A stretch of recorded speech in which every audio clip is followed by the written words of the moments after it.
Assalamualaikum warahmatullahi wabarakatuh. Perkenalkan, kami dari kelompok 6 yang beranggotakan atas nama Muhammad Rafi Azikri dan saya Giantoro serta Ridwan Hafizun Alim. Di sini kami akan menjelaskan tentang variabel length transducer. Selanjutnya, apa itu variabel length transducer? Akan dijelaskan oleh Muhammad Rafi. Apa sih itu variabel length transducer? Variabel length transducer adalah transducer yang mengubah perubahan panjang atau perpindahan linear menjadi sinyal listrik. Nah, contoh perubahan linear itu apa aja sih? Banyak. Bisa jadi tegangan, bisa jadi resistansi, atau bisa jadi yang lainnya lagi kayak gitu. Lalu selanjutnya adalah contoh-contoh jenis variabel length transducer. Nah, variabel length transducer ini banyak ya contohnya. Yang pertama adalah strain gauge yang biasa dipakai di jembatan atau sesuatu yang memanfaatkan getaran. Kedua adalah LVDT, linear variable differential transformer. Dan ketiga adalah capacitive linear displacement sensor. Oke.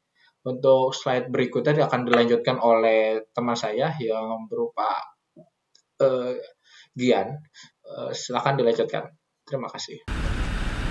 Baik, pada slide ini saya akan menjelaskan beberapa contoh pengaplikasian dari LVDT. Jadi si LVDT ini adalah salah satu jenis transducer yang mengubah gerakan linear atau perpindahan menjadi sinyal listrik.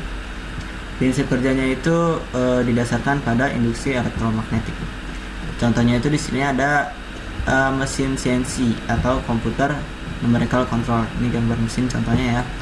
Di dalam mesin ini nih, LVDT digunakan untuk memantau posisi dan pergerakan linear dari meja kerja bisa atau alat potong. Sensor ini mampu membaca perubahan posisi sekecil mikrometer. Jadi sistem kontrol mesin ini dapat menyesuaikan kecepatan potong dan kedalaman pemotongan secara otomatis dengan adanya si LVDT. Lalu yang kedua itu contohnya ada pada peralatan uji bahan seperti tensile testing machine. Pada alat ini tuh LVDT ini berfungsi untuk mengukur perubahan panjang atau regangan pada spesimen ketika diberi gaya tarik.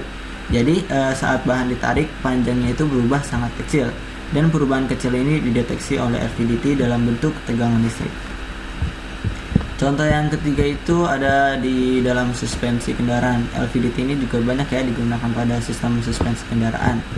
LVDT di sini tuh berfungsi untuk mendeteksi perpindahan vertikal dari komponen suspensi. Jadi saat kendaraan melintasi jalan bergelombang atau tidak rata. Jadi si sensor ini itu menganalisis performa suspensi seperti seberapa jauh pergerakan roda terhadap bodi kendaraan dan bagaimana respons suspensinya terhadap beban. Seperti itu. Baik, di sini saya akan menjelaskan contoh rangkaian yang menggunakan variabel length transducer. Di sini tuh contohnya itu menggunakan load cell. Jadi rangkaian ini itu berfungsi sebagai sistem pendeteksi beban dengan menggunakan load cell sebagai sensor utamanya. Jadi perubahan regangan pada elemen logam di dalam load cell ini menyebabkan perubahan resistansi pada strain gauge, menghasilkan sinyal tegangan kecil. Lalu tegangan ini diperkuat oleh op-amp dan digunakan untuk mengendalikan relay serta LED indikator.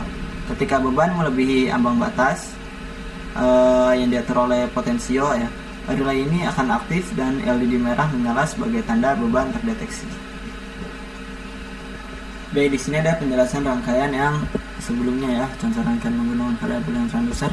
Jadi rangkaian ini itu berfungsi sebagai sistem pendeteksi beban yang menggunakan load cell sebagai sensor utama, di mana perubahan panjang atau regangan pada elemen logam di dalam load cell ini akibat beban menyebabkan perubahan resistansi pada strain gauge ini dalam load cellnya ya.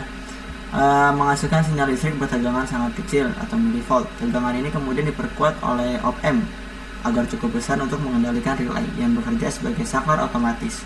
Saat tegangan keluaran op-amp melebihi ambang batas atau set point yang diatur oleh potensio ini RV1, relay akan aktif dan menyalakan LED merah D1 sebagai indikator beban terdeteksi. Sedangkan LED hijau ini menyala ketika beban masih di bawah ambang batas atau di bawah set point. Load cell. Load cell ini berfungsi untuk mendeteksi perubahan gaya atau berat yang diterima dengan cara mengubah regangan mekanik menjadi sinyal listrik. Jadi, ketika beban diberikan pada elemen logam di dalam load cell, logam tersebut mengalami sedikit regangan. Nah, regangan ini yang menyebabkan perubahan resistansi pada strain gauge yang menempel di dalamnya. Perubahan resistansi inilah yang kemudian menghasilkan tegangan keluaran yang sangat kecil, biasanya dalam satuan milivolt, dan nilainya sebanding dengan besar beban yang diterapkan. Rangkaian relay. Komponen pada rangkaian relay berfungsi sebagai saklar otomatis yang dikendalikan oleh sinyal dari op-amp. Ketika sinyal dari load cell sudah diperkuat dan melewati ambang batas tertentu yang ditentukan oleh potensio, maka relay akan aktif. Saat relay aktif, arus akan mengalir ke indikator, dan LED merah akan menyala sebagai tanda beban telah terdeteksi. Sedangkan jika beban masih di bawah ambang batas, relay belum aktif dan LED hijau tetap menyala, menandakan kondisi beban masih normal. Dengan sistem ini, beban dapat dipantau secara otomatis tanpa perlu pengawasan manual secara terus-menerus. Oke, sekian presentasi dari kelompok 6, Variable Length Transducer. Terima kasih.